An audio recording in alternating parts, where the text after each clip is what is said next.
Irrigation అధికారుల పర్యవేక్షణ లేకపోవడంతో కాంట్రాక్టర్ నిర్లక్ష్యంతో తెగిన చెక్ డ్యాం. వివరాలకు వెళ్తే మహబూబ్నగర్ జిల్లా అడ్డాకుల మండలం గుడిబండ వద్ద పెద్ద వాగుపై వరద కొట్టుకుపోయిన చెక్ డ్యాం.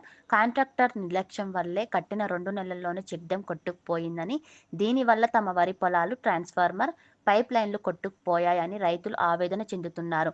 నష్టపోయిన రైతులను ఆదుకోవాలని రైతులు ప్రభుత్వాన్ని వేడుకుంటున్నారు. మా పొలం ఇక్కడ ముందరికి దవ్వ ఏమంటే వేయలేదు. వేయనందుకు ఇక్కడ మళ్ళీ మా పొలాలన్నీ విక్కపోయినాయి.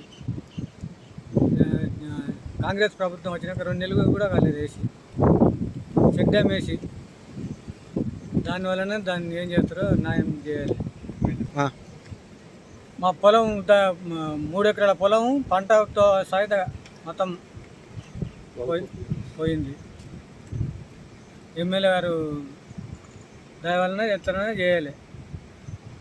అయితే మా పొలం మీద ఉంది. ఆ చెక్ డ్యామ్ పక్కనే వేస్తుంటే కట్ట వేసేటప్పుడు ఇంకా చుట్టూ పెంచుండి అని మస్తు అడుక్కున్నారు వాళ్ళు.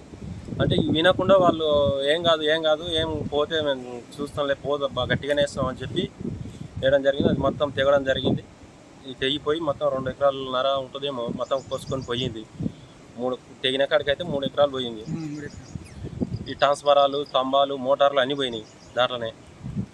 వాళ్ళు కాంట్రాక్టర్లు నిర్లక్ష్యం వలన కాంగ్రెస్ ప్రభుత్వంలో మొన్న పని పూర్తయి కూడా 2 నెలలు అవుతుంది అంతే. ఈ నార్మల్ వచ్చేటప్పుడే కట్ట వేస్తుండ్రు వాళ్ళు. సగం వేసిండ్రు, వెళ్ళిపోయిండ్రు. ఇప్పుడు ఇంకా ఏం చేస్తారో ఏం కథనో తెలియదు. మరి ఈ కాంగ్రెస్ ప్రభుత్వంలో మొన్ననే వేసిండ్రు, ఈ తెగడం జరిగింది, పోయినాయి. ఈ కాండక్టు ఈ అడ్డాకుల దశరథ రెడ్డి అంట. అయితే స్తంభాలు, ట్రాన్స్ఫారాలు, మోటార్లు అన్నీ పోయినాయి. ఇంకా కట్ట కొద్దిగా దిగితేనంటే ఇది కూడా పోతుంది. ఇది ఇంకేముండదు. మనం నిలబడి చింత చెట్లు అవన్నీ ఏముండవు, మొత్తం పోతుంది.